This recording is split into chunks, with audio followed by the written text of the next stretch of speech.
केंद्र की मोदी सरकार ने देश में मौजूद काला धन बाहर लाने के लिए 2016 में नोटबंदी की थी। सरकार के द्वारा उठाए गए इस कदम से भ्रष्टाचारियों की नींद उड़ गई थी। केंद्र सरकार को उम्मीद थी कि देश में नोटबंदी लागू करने के बाद कम से कम 3 से 4 लाख करोड़ रुपए का काला धन सामने आएगा, लेकिन ऐसा हुआ नहीं। 28 अक्टूबर 2016 से पहले 17.77 लाख करोड़ रुपए बाजार में मौजूद थे, जिसमें से 14.18 लाख करोड़ रुपए 500 और 1000 के नोट के रूप में थे और इनमें से 30 जून 2017 तक रिजर्व बैंक के पास वापस 99% नोट जमा करवा दिए गए। इस बीच चौंकाने वाली खबर सामने आ रही है कि नोटबंदी के दौरान मोदी सरकार ने जो 500 और 2000 के नए नोट जारी किए थे, उनमें से 9.21 लाख करोड़ रुपए गायब हो गए हैं। यानी काला धन जमा करने वालों ने पहले से भी ज्यादा काला धन अब जमा कर लिया है। 2000 का नोट आने के बाद भ्रष्टाचार करने वालों की मौज हो चुकी है।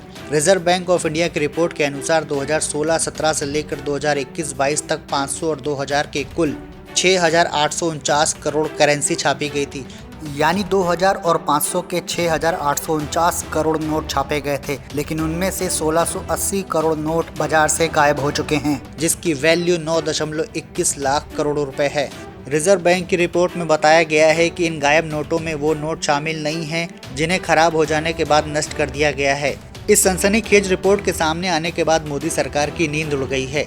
कहा जा रहा है कि हो सकता है कि लोगों ने सेविंग के तौर पर 9.21 लाख करोड़ रुपए घर में जमा कर रखे हों, लेकिन ये आंकड़ा इतना बड़ा है कि ऐसा होना मुमकिन नहीं लगता है।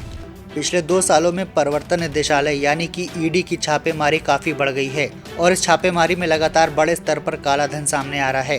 टैक्स चोरी समेत अन्य दूसरे तरीकों से कमाए गए धन को ईडी बड़े स्तर पर लगातार बरामद कर रही है। उत्तर प्रदेश विधानसभा चुनाव से पहले कन्नौज के इत्र कारोबारी के घर पर जब ईडी ने छापा मारा तो उसके होश उड़ गए। इससे पहले इतने बड़े स्तर पर नकदी कभी भी ईडी ने बरामद नहीं की थी।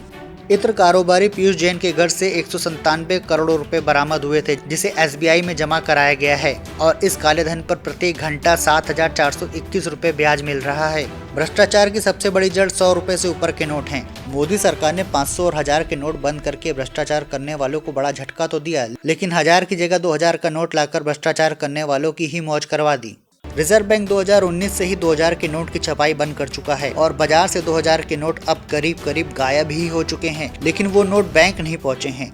वहीं 500 के नोटों की छपाई लगातार जारी है, जो 76% बढ़ चुकी है। रिपोर्ट्स कहती हैं कि स्विस बैंक्स में अभी भी भारतीय जमकर पैसा जमा कर रहे हैं। बताया जा रहा है कि 2021 में ही 30,500 करोड़ रुपए जमा कराए गए थे, जबकि 2020 में 20,700 करोड़ रुपए जमा कराए गए थे। यानी देश से बड़े स्तर पर पैसा बाहर जा रहा है, लेकिन सत्ता और विपक्ष दोनों ने ही इस मुद्दे पर अपना मुंह बंद कर रखा।